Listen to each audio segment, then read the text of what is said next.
What works? Language literacy and numeracy in training and assessment.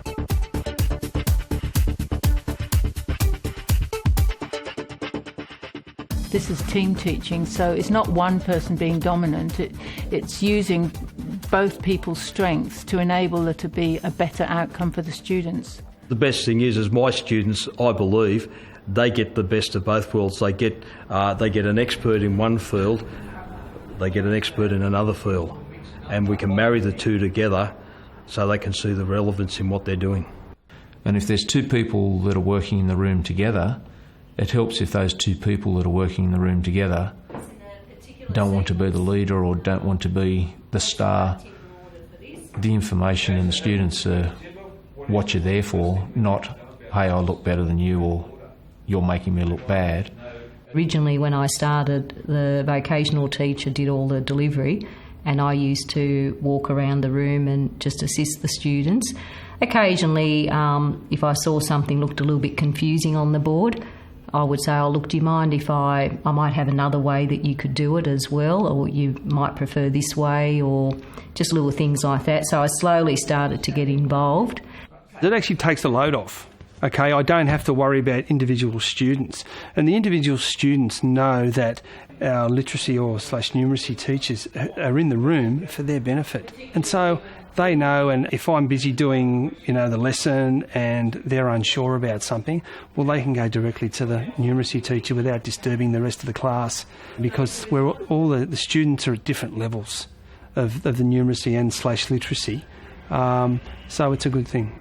Well, the LLN teacher, we're delivering a lesson and I might be talking about trigonometry on how to work out a taper. Then they would interject and say, okay, so you remember when we talked about trigonometry and transposing this formula? And they would jump in and they'll put their mathematical spin back on it again. Wait for a pause in what they're doing and then I might jump in and put our trade spin on it. Getting those basic skills in the context that they need.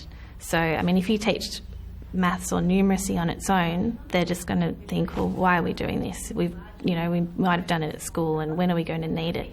But if you combine the skills of both teachers, learning what they need to learn and really understanding it by going back to the fundamentals, you're getting both sides of things and getting the skills from both teachers. If a student's struggling, I would have an individual approach and then I would speak to them after the lesson and say, would you like a little bit more attention, or is there something you don't understand? Why don't you understand it? How can we help? We decide who's going to deliver the lesson, basically. The other person's there to support them, but if Regina was explaining something and the students are looking at her as like they're not understanding what's going on, she might just say to me, can you explain? Maybe you've got a different way of getting the point across to them. Or I'd be saying something and she'd say, they're not understanding that. Maybe you mean you should be doing this. It was just one of those things where we just worked. Always very positive, yeah. I always ran it by the teacher, like, what do you think? I think they were a little bit confused. Do you mind if I make up a revision sheet? And I'd go up and show it before the lesson as well, and I'd say, what do you think of this? Is there anything you wanted to add, or is it too much? And, so I always made sure at the end of the day it's their class, and check that they were happy with what I was putting in there. And then just slowly somehow I started delivering a lot of the lesson. I think the teachers felt more comfortable with me just going up there, and especially the first half where it's all mathematical, perimeter, area, volume. They see it's my area.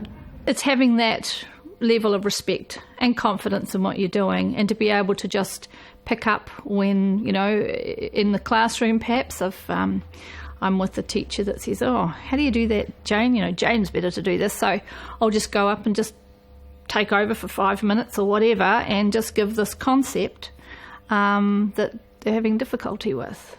We just interact. I'll be delivering something and I'll just look at the teacher and say, is that all? Have I missed anything out? Do you want to add anything to that? Occasionally I'll say, oh, do you want to introduce the topic? Have you introduced it before I get here? And then they will have done that, and then I'll step in halfway through the lesson. It's somebody else. They get rid of that boring person which is just teaching them carpentry all the time, to someone who's a little bit different comes in the room, and it breaks the session up, it breaks the day up, and it delivers in a different method to them. The most common comment will be it's great having 2 teachers there because we get more attention that way. Another comment is we like having 2 teachers because you explain it differently, so we get 2 different approaches. And most of the students will actually write down when they find out that we don't team teach in second year, they'll say it must be extended into second year, you know, or we want Reggie or things like that. At the end, when you've got students thanking you, ringing you up or emailing you and telling what a fantastic year they've had and, you know, they couldn't have got through without that help, it's proved it's worked.